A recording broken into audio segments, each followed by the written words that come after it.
चांगली आहे ना पद्धत. खूप लोकांना मी बघितलं असे स्पॅच्युला आणि किचनमधल्या गोष्टींवरती माईक लावून व्हिडिओ बनवताना. So I thought let's why not, let's try. फक्त किचनमधलं काही घेतलं असतं तर आईने मला तोडलं असतं, म्हणून मी जरा प्लास्टिकची पट्टी वापरली.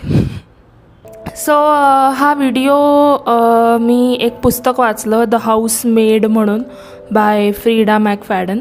त्याच्याबद्दलच्या माझ्या फिलिंग्स मी आज शेअर करणार आहे. सो हे पुस्तक सायकोलॉजिकल थ्रिलर, सस्पेन्स, मिस्ट्री अशा कॅटेगरीमध्ये येतं आणि ह्याची ऑडिओ बुक यूट्यूबवरती पण अवेलेबल आहे. सो त्याची लिंक मी डिस्क्रिप्शनमध्ये देते. ह्या पुस्तकामध्ये मेन 5 कॅरेक्टर्स आहेत. फर्स्ट इज मिली, जी एक हाऊसमेड, जी स्वतः खुद्द हाऊसमेड आहे, जिला प्रचंड कामाची गरज आहे आणि पैशांची गरज आहे. नंबर 2 घर मालकीण नीना मँचेस्टर. नंबर 3 तिचा नवरा अँड्रू मँचेस्टर, जो एक बिझनेसमॅन आहे आणि प्रचंड लॅविश आणि मोठं घर आहे. त्या दोघांची मुलगी सिसिलिया मँचेस्टर, जी एक स्कूल गोईंग गर्ल आहे, शाळेत जाणारी लहान मुलगी आहे.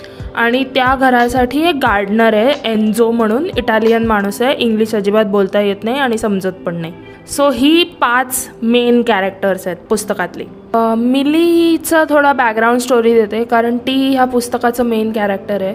नंबर 1, ती आत्ताच जेलमधून सुटली आहे. सो तिला चांगल्या पगाराच्या नोकरीची फार गरज आहे. मिली ॲज अ हाऊसमेड चांगली असते, पण तिला नीनाकडून फार बॅड वाईब्स येतात. नीना स्वतःच किचनमध्ये जाऊन सगळं किचन खराब करते आणि बीइंग अ हाऊसमेड ते मिलीला साफ करावं लागतं, विच इज व्हेरी ऑड. असे बरेच तिचे नखरे असतात की बरेच किडे आहेत नीनामध्ये, जे मिलीला पहिल्यांदा असं वाटतं की काय बाई आहे ही, की का तो अँड्रू एवढा छान सुंदर चांगला नवरा हिला अशा बाईला सांभाळतोय आणि झेलतोय, असे सगळे थॉट्स नीनाचे असतात.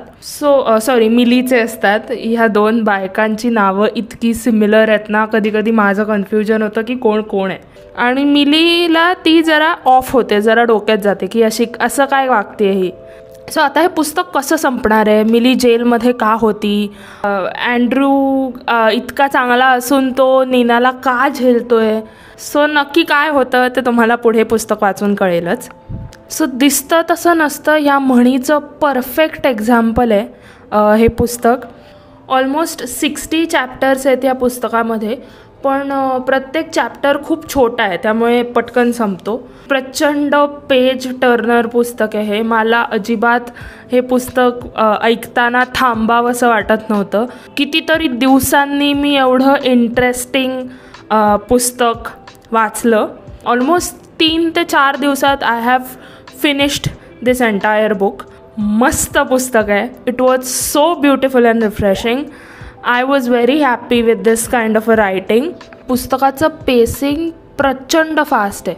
तुम्हाला कुठल्याही क्षणी बोर झाल्यासारखं अजिबात वाटणार नाही. ह्यातले डिटेल्स खरंच खूप इंटरेस्टिंग आहेत. नंबर 1 ह्याचे गुड पॉईंट्स म्हणजे चॅप्टर्स छोटे आहेत. कितीही नंबर ऑफ चॅप्टर्स कितीही मोठे असले तरी छोटे चॅप्टर्स आहेत. अशी पुस्तकं मला खूप आवडतात ज्यांचे चॅप्टर्स छोटे असतात साईज वाईज. पुस्तकाच्या एंडचा एपिलॉग जो आहे तो अजिबात मिस करू नका. त्याच्यामध्ये आपल्याला हाऊसमेडचा पुढचा पार्ट आहे ना, त्या पार्टची एक थोडीशी झलक मिळते. पुस्तक अर्ध्यापर्यंत ऑलमोस्ट संपलेलं असतं, अर्ध्याहून जास्त संपलेलं असतं, तेव्हा मेजर ट्विस्ट येतो. फुल स्टोरी, फुल पुस्तक 360 डिग्री टर्न होतं. एका कॅरेक्टरची जी इमेज आहे, जी आपल्या डोक्यात तयार झालेली असते, ती इमेजच पूर्ण चेंज होते आणि आपल्याला एक नवीन पॉईंट ऑफ व्ह्यू, नव्या दृष्टिकोनातनं पूर्ण स्टोरी बघायला मिळते. हा टर्न खूपच अनएक्सपेक्टेड होता. पुस्तकाचा एंड प्रचंड सॅटिस्फाईंग होतो. भयानक वेगळा कोइन्सिडन्स होतो, पण त्या कोइन्सिडन्समुळे पुस्तकाचं प्रचंड एक छान हॅपी एंडिंग काइंड ऑफ आपल्याला मिळतं.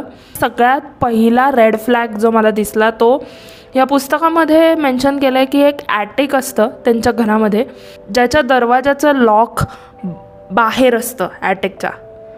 म्हणजे त्या रूमच्या आतमध्ये दरवाजाचं लॉक नसतं, रूमच्या बाहेर दरवाजाचं लॉक असतं, जो पहिल्या का दुसऱ्या चॅप्टरमध्येच क्लिअर होतो की this will be problem afterwards. तुम्ही थ्रिलर आणि फास्ट पेस्ड स्टोरी असलेल्या पुस्तकाचे फॅन असाल तर this is the perfect book for you. हे पुस्तक नक्की वाचा. I would highly recommend this book.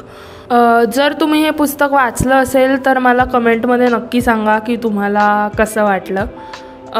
एवढ्या शेवटपर्यंत व्हिडिओ बघत असाल तर सबस्क्राईब करायला विसरू नका. कंजूसपणा नका करू, फ्री आहे, पैसे नाही घेते मी तुमच्याकडून. So subscribe now. I haven't started housemaid 2, म्हणजे ह्याचा जो पुढचा पार्ट आहे तो मी अजून सुरुवात नाही केली आहे, पण करेन. ह्या व्हिडिओला जर रिस्पॉन्स चांगला असेल तर मी त्याच्यावरती सुद्धा नक्की रिव्ह्यू बनवेन, पण ह्याला रिस्पॉन्स चांगला पाहिजे म्हणून सांगते. शेअर करा. तुम्हाला वाचायला नको, मी सांगेन पुस्तकाच्या जिस्ट चांगलं आहे यार. मी हा रिव्ह्यू खूप छोटा कट शॉर्ट बनवू शकले. म्हणजे माझं असं असतं ना की मी एकदा एक्सप्लेन करायला लागले की मी खूप लिहिते. मला पुस्तक जर आवडलं असेल तर मी सोडत नाही, मी प्रचंड लिहिते. या पुस्तकाला मी फारच कट शॉर्टमध्ये रिव्ह्यू केला आहे. So nice, very nice. पण वाचा यार, हे पुस्तक नक्की वाचा, प्रचंड सुंदर आहे. This is so good. ते मी म्हणाले ना, दिसतं तसं नसतं म्हणून जग फसतं. It's so apt and applicable to this book. I can't even tell you. So thank you आणि bye.